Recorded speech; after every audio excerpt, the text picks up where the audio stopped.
Hey all, welcome to this video. In this video, we will be recreating our popular counter app that you see here with the provider class.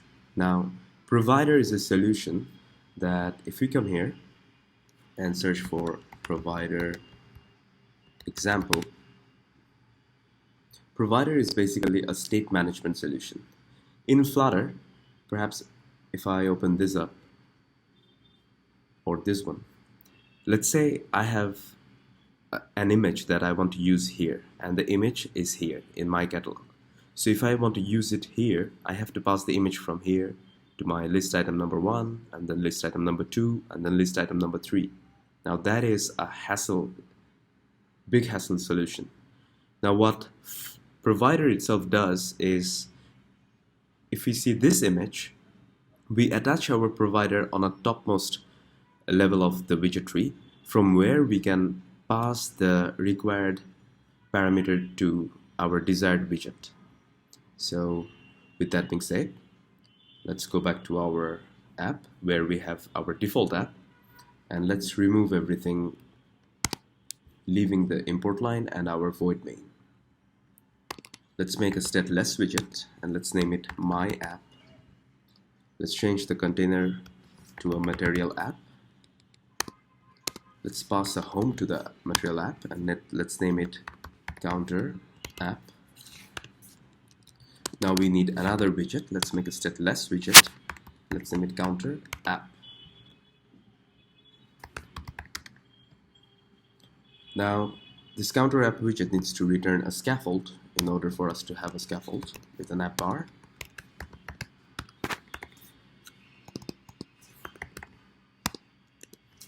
Text. Let's give it a style of text style with a font size of 120.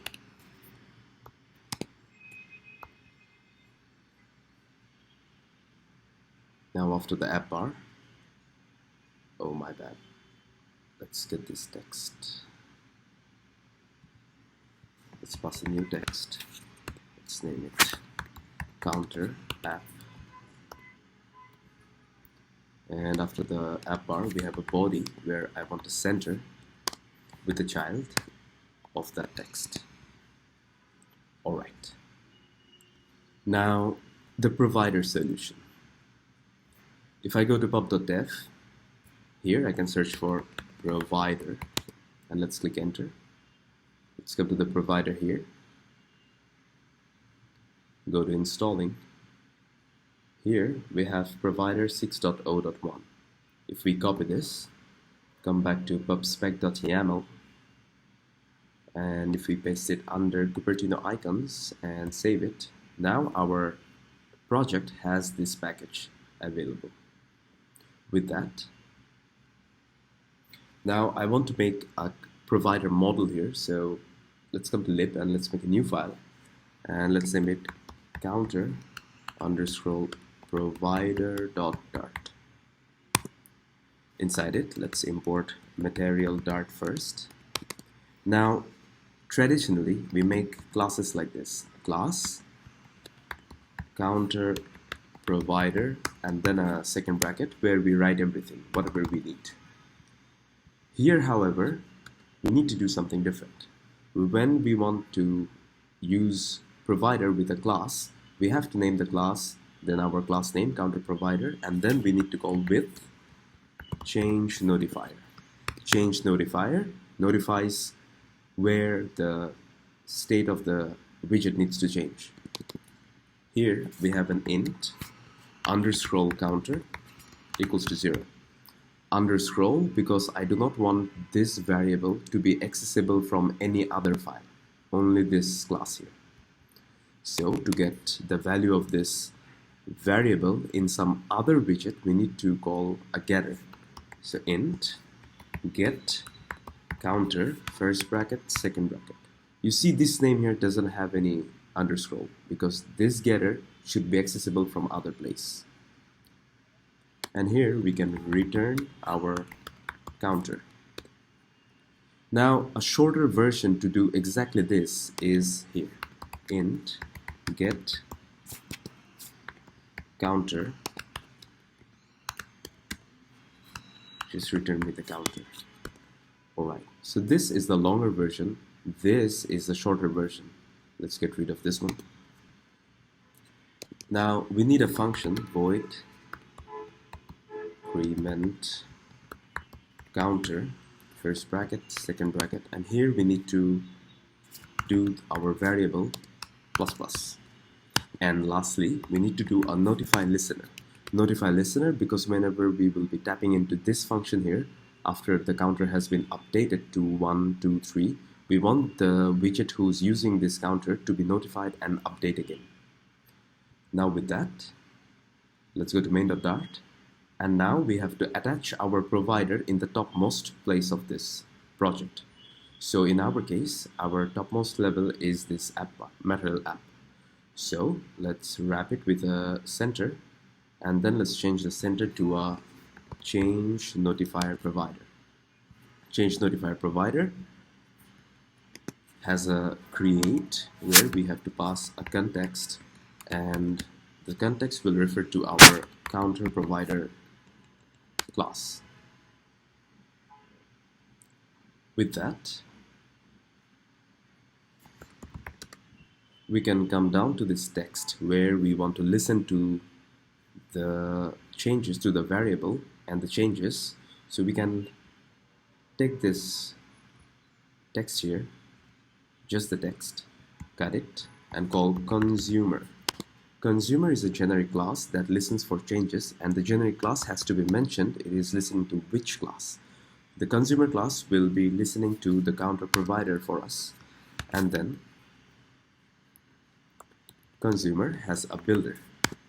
A builder takes a function like always, and the first argument is a context, then the provider, and then a child. A child is an underscore because we will not be using it now. In the body, let's return our text that we had before. And here, where we have this num, we can put a $, second bracket, and call provider. So this provider is this provider, provider dot get counter. And if we save it, we have our counter here. Now, lastly, to update the counter, let's go after the center and let's call a floating action button. A floating action button takes a floating action button where we have an on pressed, and we will leave it to an empty function for now. And after that, we have a child where I want to pass a text that says plus. Let's put a const here. Alright, so what I want to do is whenever I press this button, I want this counter to go up. To do so, we have to access the provider class here.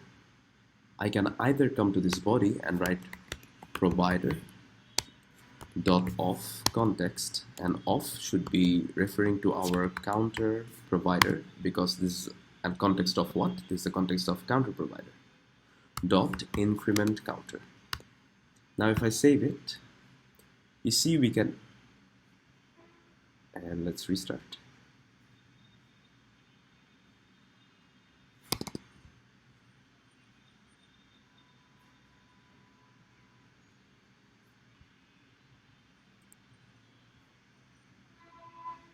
Also, since we are accessing the provider here, we have to pass another argument here, listen, to false.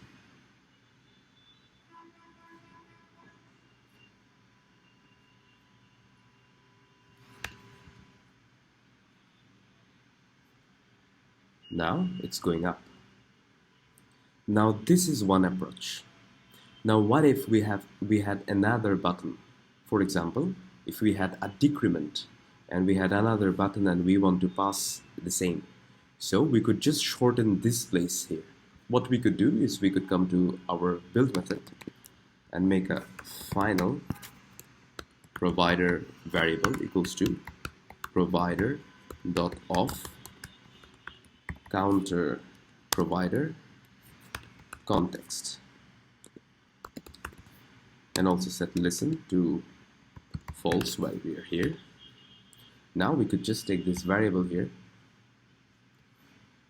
and instead of all this, we could just access the variable dot increment counter. And if we save this and let's do a hot restart, it still works. Even if we had something else like increment counter, decrement counter, or whatever it is, we could use it in many places, and we just by using the variable here instead of writing this whole thing again and again. Hope this video was informative enough. Hope to see you all in the next one.